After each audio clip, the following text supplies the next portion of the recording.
20 तारखेला मुंबईला जाणार आणि आरक्षण घेऊनच वापस येणार असा इशारा बीडच्या समितीतून मनोज जरांगे पाटलांनी दिलेला आहे। आणि मनोज जरांगे पाटलांचे जे आहे ते आता गोदा पट्ट्यातील 123 गावांना गाठी भेटी दौरा चालू आहे। आज दौऱ्याचा ते समारोप आहे आणि मी सध्याला गेवराई तालुक्यातील चकलांबा परिसरामध्ये आहे। चकलांब्यामध्ये मनोज जरांगे पाटलांची जे आहे ते जे 20 तारखेला जाणार त्या संदर्भात आढावा बैठक आहे। आपल्यासोबत संपूर्ण गावकरी आहेत, एकंदरीत बघू शकतो कशा पद्धतीने हे संपूर्ण तयारी आहे। 20 तारखेला मनोज जरांगे पाटलांच्या सोबत संपूर्ण चकलांबा सर्कल मधील संपूर्ण जे मराठे मावळे असतील, शाळकरी मुले असतील किंवा वयोवृद्ध लोक असतील हे जाणार आहेत। म्हणजे एकंदरीत गावकऱ्यांच्या काय प्रतिक्रिया आहेत, काय आहेत, आपण संपूर्ण विचारणार आहोत। काय सांगाल, 20 तारखेला मनोज जरांगे पाटलांचं जे आहे ते मुंबईच्या दिशेने कूच करणार आहेत, एकंदरीत कशा पद्धतीने नियोजन असणार आहे, काय सांगाल? आज संघर्ष योद्धा मनोज जरांगे पाटील या मुंबईला जाण्याच्या निवेदनासाठी चकलांबा गावामध्ये येत आहेत। तत्पूर्वी पाटलांनी आम्हाला काय आदेश दिलेले आहेत त्या पद्धतीने आमचं पाटलाच्या मार्गदर्शनानुसार आमचं नियोजन चालू आहे। चकलांबा गावातून आम्ही हजारोच्या संख्येने पाटलाच्या सोबत जाणार आहोत। जाण्यासाठी आम्ही ट्रक, ट्रॅक्टर, टेम्पो, काही 4 व्हीलरची पण व्यवस्था केलेली आहे। त्यामध्ये आम्ही जेवणाचं साहित्य घेतलेलं आहे। काही भाजीचं पीठ असेल, त्यानंतर भाजीसाठी असेल, काही आचार्य असतील, याचे काटेकोरपणे पालन करून आम्ही जे पाटील सांगेन त्या दिवशी आम्ही कूच करण्याच्या तयारीमध्ये आहोत। तुम्ही आता बोलताना म्हटलं की ट्रॅक्टर आणि ट्रक घेऊन जाणार आहेत, मात्र काल अजित पवारांचं एक वक्तव्य आहे, जर कायदा हातात घेतला असेल मराठा समाज तर गुन्हे दाखल करा, कारवाई करणार आहेत। या संदर्भात काय सांगाल अजित पवारांना?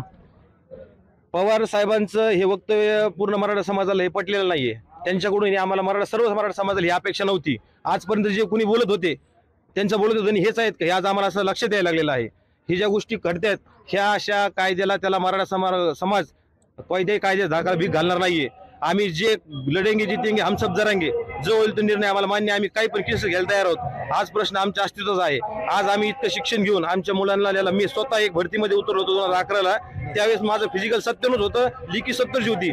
2 मार्कांनी मी खाली बसलेलो आहे। माझ्या सोबतचा ओबीसी बांधव तो आज भरती झालेला आहे, त्याचं मला दुःख आहे आज या गोष्टीचं। एकंदरीत बघू शकतो की कायदा जर हातात घ्यायची वेळ तरी आम्ही कायदा हातात घेऊ, मात्र आरक्षण घेतल्याशिवाय माघार हटणार नाही असं एकंदरीत भूमिका आहे। शाळकरी मुली देखील आहेत, काय सांगशील, कशामुळे आरक्षण पाहिजे, आरक्षणाची काय गरज आहे, किती शिकतेस आणि काय सांगशील? आमचं कारण असं आहे, आरक्षण आम्हाला यासाठी पाहिजे आहे, आम्हाला 92% मार्क पडून सुद्धा काहींना 80% मार्क पडतात। जे आरक्षणवाले 80% वाले आहेत त्यांचा नंबर लागतो, पण आमचे 92-94% पडून सुद्धा आमचा नंबर लागत नाही। आम्ही आरक्षण यासाठी मागतोय, आमच्या हक्काचं आम्हाला पाहिजे, आम्ही दुसरं काही मागत नाही, फक्त आम्हाला आरक्षण पाहिजे आहे। काय सांगशील, 20 तारखेला जरांगे पाटील मुंबईला जात आहेत, कशा पद्धतीने तयारी असणार आहे, आरक्षण मागतात, मात्र घरची परिस्थिती कशी आहे, कितवीला शिकतेस आणि आरक्षणाची काय गरज आहे? मी सध्या 10वीला शिकते। बघा, आमचे वडील शेतकरी आहेत आणि आम्हाला एवढी फी परवडत नाही, तरी सुद्धा आरक्षणवाल्यांचा नंबर लागून जर आमचा नंबर लागत नसेल तर आम्हाला आरक्षण हवंच आहे। आणि 20 तारखेला ज्या वेळेस जरांगे पाटील मुंबईकडे कूच करणार आहेत, हे आरक्षण सरकारला झेपणार नाहीये, त्यामुळे आम्ही आरक्षण घेतल्याशिवाय काही मागे हटणार नाही। आरक्षण घेतल्याशिवाय मागे हटणार नाहीत, काय सांगताल एकंदरीत कशा पद्धतीने तयारी असणार आहे? कारण 123 गावांना गोदा पट्ट्यातील जरांगे पाटील भेट देत आहेत आणि यांच्या जीवावरती जे आहे संपूर्ण मनोज जरांगे पाटलांना बळ मिळत आहे। एकंदरीत कसं आंदोलन असणार आहे? सरकार कोणाला विरोध होतो, कारण गुन्हे दाखल करू, कायदा हातात घेऊ नका असं बोललं जातं, काय इशारा असणार आहे? आमचं आंदोलन हे सत्याच्या मार्गाने आहे आणि कुठल्याही प्रकारचा कायदा आम्ही हातामध्ये घेत नाहीत। आंदोलन करणे हा गुन्हा नाही आणि आंदोलन करणे गुन्हा असेल तर आमच्यावर कारवाई करायला काही हरकत नाही। पण या ठिकाणी सर्व मराठा बांधव आज या ठिकाणी जमलेले आहेत आणि सर्व आम्ही सगळ्या ताकदीने मुंबईला या ठिकाणी 20 तारखेला जाणार आहोत आणि आमच्या हक्काचं आरक्षण आम्ही घेणार आहोत। मुंबईला 20 तारखेला मनोज जरांगे पाटलांसोबत जाणार आहोत आणि आरक्षण घेऊनच माघारी येणार आहोत। वाटलं तर गुन्हे दाखल करा, मात्र आम्ही कायदा हातात घेत नाहीत असंही सांगितलेलं आहे। काय सांगाल एकंदरीत, जरांगे पाटील 20 तारखेला मुंबईच्या दिशेने कूच करणार आहेत, किती समाज जाणार आहे आणि कसा याला प्रतिसाद आहे? कारण सरकारकडून काल अजित पवारांचे जे वक्तव्य आहे ते कुणालाही पटलेलं नाही असं बोललं जातं, किती वक्तव्य काय सांगाल? खरं तर अजित पवार साहेबांचं जे वक्तव्य आहे, खरं तर मराठा समाजाने अजित पवार साहेबांना बळगवून या ठिकाणी दिलेलं आहे। खरं तर अजित पवार साहेबांनी मराठीशी बोलणं हे खरंच वेगळी गोष्ट अजित पवारांकडून घडलेली आहे।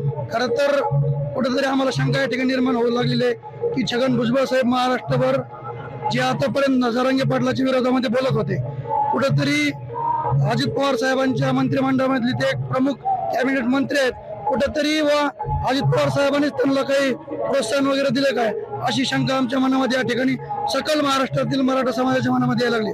राहिला प्रश्न दुसरा की मुंबईला जाण्याचा, तो तर आम्ही पहिले ठरवलेलं आहे, कारण मराठा समाज छत्रपती शिवाजी महाराजांनंतर कोणाला जर मानतोय तर मनोज जरांगे दादांना मानताय आणि मनोज जरांगे पाटील बांधतील ते तोरण आणि मनोज जरांगे पाटील ठरवतील तेच धोरण। या ठिकाणी मनोज जरांगे पाटील आम्हाला म्हटलं जातं की त्यांच्यावर गुन्हे दाखल करा। मनोज जरांगे पाटलांनी आम्हाला सांगितलेलं आहे की शांततेच्या मार्गाने आपलं आंदोलन आहे, आपल्याला लढायचं आणि जिंकायचे. मुंबईला जायचं आणि आरक्षण घेऊन यायचं हे शांततेच्या मार्गाने. आणि कुठलाही कायदा आणि सुव्यवस्थेचा प्रश्न निर्माण होईल असे जरांगे पाटलाचे आम्हाला सक्त आदेश आहेत. जो कोणी कायदा सुव्यवस्थेचा प्रश्न निर्माण करेल त्याच्यावर गुन्हे दाखल करा असे स्वतः जरांगे पाटील म्हणलेत. आणि जो कोणी आपला समाज बांधव कोणी करेल किंवा आपल्या नावावर कोणी करायचा प्रयत्न करेल, जरांगे पाटलांनी सांगितलंय की तुम्ही ते निदर्शनास आणू द्या आणि त्याच्यावर गुन्हे दाखल करा. पण जर सरकार मराठ्यांना दबावामध्ये घेत असेल तर सकल मराठा समाज ते खपवून घेणार नाही. मग मराठा समाज सध्या झेंडे घेतोय, झेंडे लावून फिरतोय. पण सरकारने लक्षात घ्यायचंय की मनोज जरांगे पाटील फक्त आणि फक्त मनोज जरांगे पाटील आम्हाला सांगतायत की शांततेच्या मार्गानं आपल्याला आरक्षण घ्यायचंय. त्याचमुळे मराठी शांत आहेत. आणि मनोज जरांगे पाटील सांगणारे नाहीत, पण मराठ्याचा कुठेतरी शांततेचा अंत या सरकारने पाहू नये. आणि अजितदादांना मराठी म्हणायची लाज या ठिकाणी त्यांना मराठा समाजाला वाटू नये असं कुठेतरी त्यांनी स्टेटमेंट सुधारावं. त्यांची चूक झाली अशी म्हणावी. या ठिकाणी अशी सकल महाराष्ट्रातल्या मराठी समाजाच्या वतीनं, मनोदयाच्या वतीनं मी या ठिकाणी अजितदादांना विनंती करणार आहे.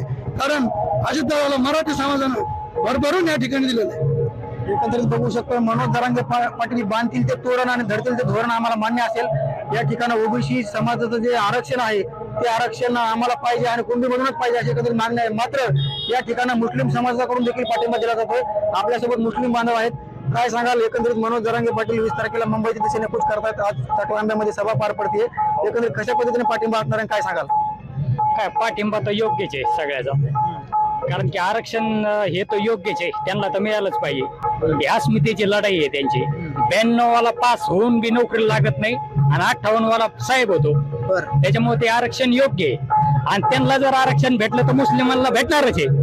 मुस्लिम समाजाला पाठिंबा आहे.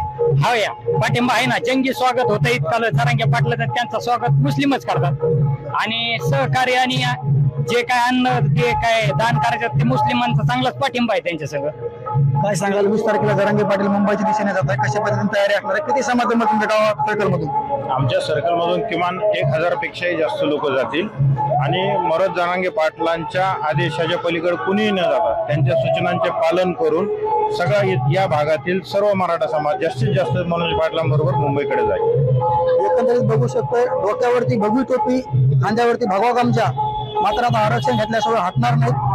20 तारखेला मुंबईच्या दिशेने कूच करणार आणि आरक्षण घेऊनच माघारी येणार असा जो निर्णय इशारा सभेमधून बीडच्या मनोज जरांगे पाटलांनी दाखवलेला आहे.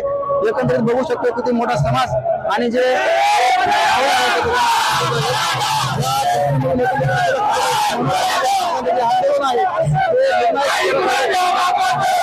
या आंदोलनाच्या दिशेने काय निर्णय घेणार. आज मनोज जरांगे पाटील जे आहेत ते चटवांबा सभेतून काय बोलणार आहे. मुंबई त्यासाठी योगेश काशी, चकलांबा बीड.